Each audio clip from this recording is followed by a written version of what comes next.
Hi, my name's Autumn, and I have a walkaway story. Um, and one of the first questions that people ask at times, they will say, "Hey, when did you decide to leave the Democrat Party?" And immediately I would go to, it would be like maybe just the events leading up to the some of the 2016 the primaries, some of the debates, but just generally, after I voted for President Barack Obama for 2 terms, and during those 2 terms, I just started to notice a lot of what I found to be a little bit of the base of the party to me.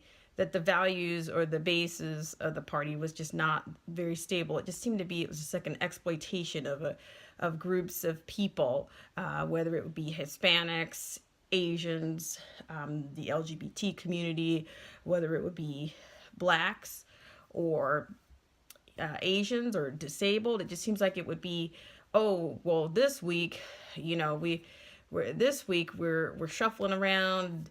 It's this group's week, and it was just never really celebrating people for being hardworking Americans or being exceptional at a very specific thing.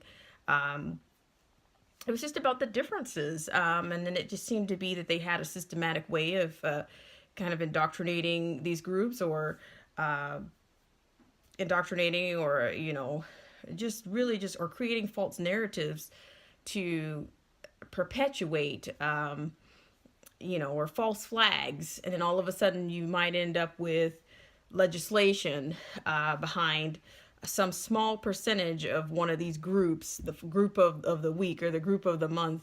All of a sudden you've got, you need, it's an urgency to pass some legislation based on one particular group's ideologies, or those people are being disenfranchised, or they need this, and so let's pass this. So I didn't really feel like the base was very strong. It just seemed to be out of alignment with what I thought Americans, deserved, and just not very well rooted or well grounded.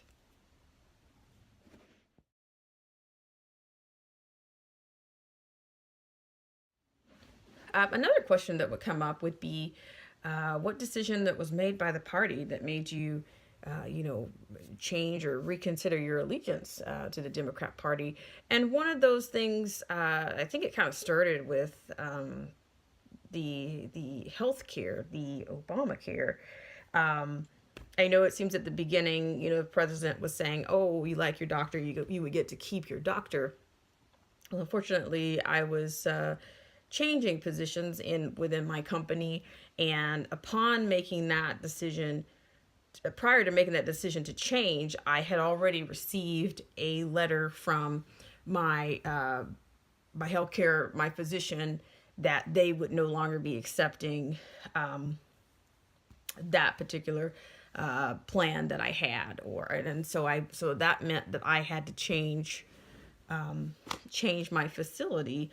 So I was just thinking, this thing of, you know, it seemed like a good idea, but to, socialize healthcare, or have the government you know, dealing cards for doctors and for providers, I just didn't think that that was a good idea, and it didn't really work out for me. But eventually, I was able to get a better plan through my private insurance, through my employer. I was able to get another, by changing position, I was able to get a different plan, but it wasn't. And then I came off of the Obamacare. I didn't stay on it long, and it wasn't. It was a good thing because it wasn't really working out. I didn't get to keep my doctor, so I had to change facility, and thereby change the doctor as well.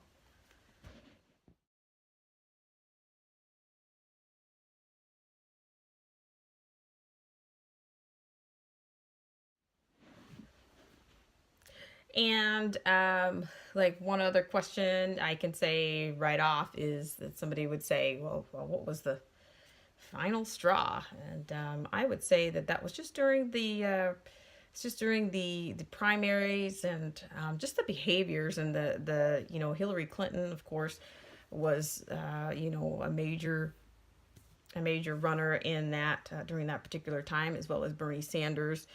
I felt like the party, it just seems like ethically there was always something going on, and then I also felt that Hillary had her nice long resume, but she didn't really speak to me. I didn't feel like it was really it really just didn't speak to me as like a warmth, or was it genuine, and was it really okay, you've got a great resume, but can you are you really, it doesn't feel like you're really that immersed in empathy and compassion for the American people. It's all about you checking boxes and getting and lines on your resume.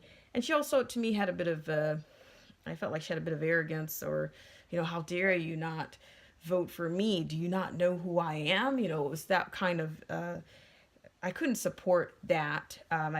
She had a reputation. She was asked many questions about the Benghazi attacks, and I felt that she was a little bit insensitive and a little bit indifferent about the decisions that she had made, and the intelligence and the way she handled it. And but yet the party continued to support her. And I also felt like, well, gosh, I also felt bad for the other candidate, which was Bernie Sanders. It seems like he was getting shafted the whole time, and he just it just seems like there was just always something, the corruption to me, and the ethics behind the group, that they couldn't even be fair to their own candidate. So it kind of felt like this whole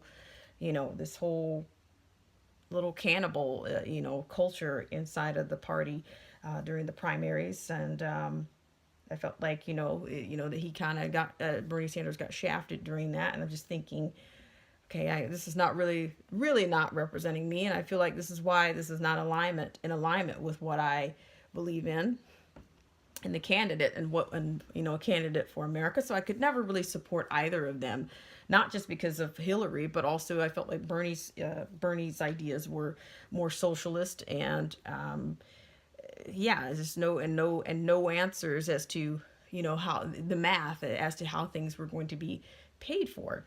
So I couldn't really. It was just kind of spinning out of control.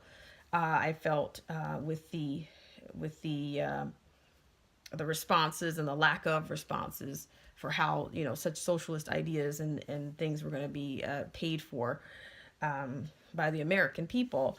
Also, there was a scandal between the CNN, Donna Brazile at the time, that she'd been shared questions with Hillary Clinton. So I'm just thinking, this is way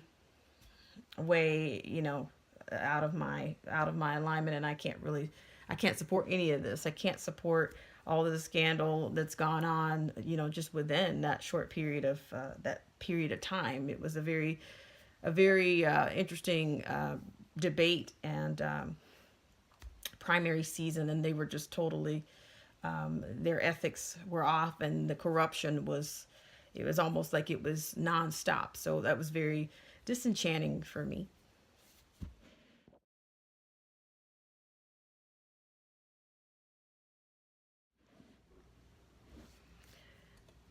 And finally, occasionally I'll get a question about, well, why do you want to pledge a specific party? Why not be an independent or something like that? And my response to that is, I've taken enough time to,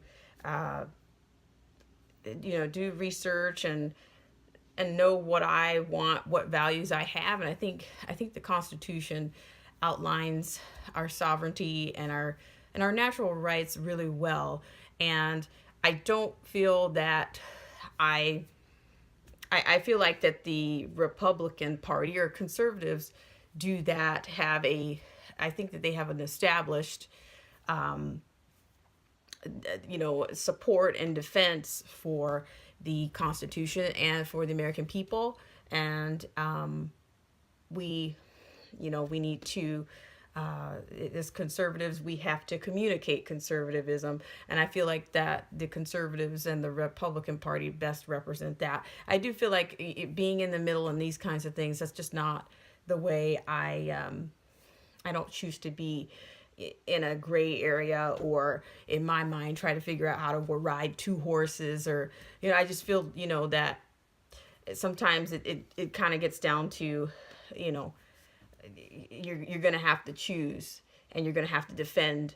And I do think that our Constitution is worth defending. So I do believe that since I've taken the time to find out more about who I am and what my values are, whether they be ethnocentric, whether they be Judeo-Christian values, which I did grow up and learn Christian values from my family members.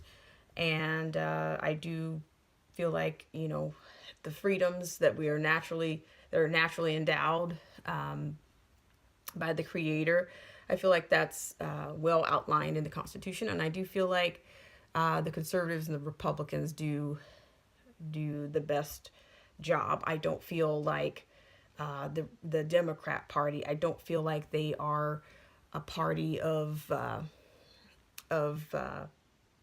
responsibility, or they don't represent those values. If anything, I don't feel like they have very many values at all. I don't. And I'm happy with the decision that I made.